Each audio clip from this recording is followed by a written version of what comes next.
அண்ணன் திரு சீமான் மேலேயும் தமிழ் தேசியம் மேலேயும் வெறுப்பாக கரைஞ்சி ஒழுகிற தமிழர்களுக்கு தான் இந்த பதிவு. நீங்கள் உங்களுடைய வாசிப்பு கொஞ்சம் பெருக்கணும். உங்களுடைய அறிதல் தன்மையை, அதாவது என்னென்னா ஒரு செய்தியை கேட்டு அதில் செய்தியில் என்னது உண்மை இருக்குது என்னது போலி இருக்குதுன்னு அறிகிறதுக்கான அறிவை கொஞ்சம் வளர்த்துக்கோங்க. உங்களுக்கு இதே மாதிரியான நிலைமை தான் உங்களுடைய வீடுகள்லையும் உங்களுடைய சுற்றத்துலேயும் உங்களுக்கு இருக்குன்னு நினைக்கிறேன். காரணம் என்னென்னா, நீங்கள் போலிகளை மட்டுமே பார்த்துட்டீங்க. இத்தனை ஆண்டுகளாக, இத்தனை காலமாக, இத்தனை ஆண்டுகள் நீங்கள் பார்த்த எல்லா விடயங்களும் உங்களுக்கு யாரோ ஒருத்தர் தந்துக்கிட்டு இருக்கிறாங்க. நீங்கள் யாரோ ஒருவருடைய செய்திக்கு நுகர்வோராக இருக்கிறீங்க, அவ்வளோதான். உங்களால் இந்த இயற்கையை எந்த விதத்துலேயும் காப்பாற்ற முடியாது. உங்களால் இந்த சூழலை எந்த விதத்துலேயும் மாற்ற முடியாது. உங்களால் அரசியலில் எந்த வித மாற்றம் வரப்போகிறதில்ல. நீங்கள் எல்லோரும் நிம்மதியாக வாழ்கிறதா இருந்திருந்தால் எதுக்கு 5 வருஷத்துக்கு ஒருக்கா தேர்தல் வைக்கிறாங்க? எதுக்கு மாறி மாறி வேறு வேட்பாளர்கள் அந்த தேர்தல் காலத்தில் நிற்கிறாங்க? பல கோடிகளை உங்கள் கண் முன்னாடியே கொண்டு விதைச்சி தேர்தலில் வென்றுட்டு போகிறாங்க எல்லோரும்.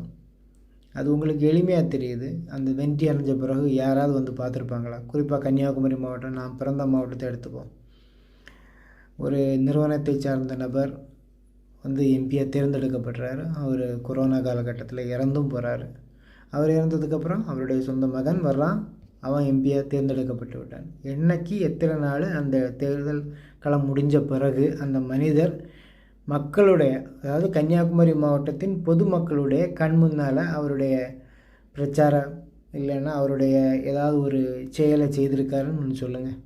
எங்கேயாவது ஒரு இடத்துல ஒரு கூட்டம் போட்டு நம்ம மாவட்டத்தை இந்த மாதிரி மாற்றுவோம், நம்ம மாவட்டத்திலேருந்து இந்த மாதிரியான உறுதியான செயல்களை எல்லாம் செய்வோம், மாவட்டத்துடைய வளர்ச்சி இந்த மாதிரி ஆகணும், என்னுடைய கனவு இதுதான், நான் இந்த தேவைக்காக தான் உங்களுக்கு நான் எம்பி ஆயிருக்கேன் அப்படின்னு யாராவது பேசியிருக்காங்களா? இல்லை. காரணம் என்னென்னா, அதை மக்களும் பார்க்க மாட்டாங்க. மக்களோட தேவையும் அது இல்லை. மக்கள் ஓகே, நான் வாக்களித்து விட்டேன், இந்த ஆள் வெற்றி பெற்று விட்டார், எனக்கு பிரச்சனை இல்லை அப்படின்னு ஒரு முடிவுக்கு வந்துடுறீங்க. நீங்கள் வெற்றி பெற்றாருன்னு சொல்லி முடிவுக்கு நீங்கள் உங்கள் பாட்டு போய் படுத்துக்கிடுறீங்க. அவங்க என்ன பண்ணுறாங்கன்னா, உங்களுடைய எதிர்காலம், அதாவது உங்களுடைய பிள்ளைகள், உங்களுடைய பேர பிள்ளைகள் வாழ்கிறதுக்கு வரையான எல்லா இயற்கை வளங்களையும் யாருக்கோ வியாபாரம் பண்ணி உங்களுடைய வாழ்க்கையை இப்போதே இல்லாமல் ஆக்கி வச்சுருக்காங்க. கன்னியாகுமரி மாவட்டம் நல்லா சூடாக இருக்கா? அப்பப்போ வெப்பச்சலனத்தினால மழை பெய்யுதா? மழை பெஞ்சு அடுத்த நிமிடமே உங்களெல்லாம் சூடு பொறுக்க முடியலையா? இன்னும் கொஞ்சம் அனுபவிக்கிறதுக்கு பாக்கி இருக்குது. தைரியமாக காத்திருங்க.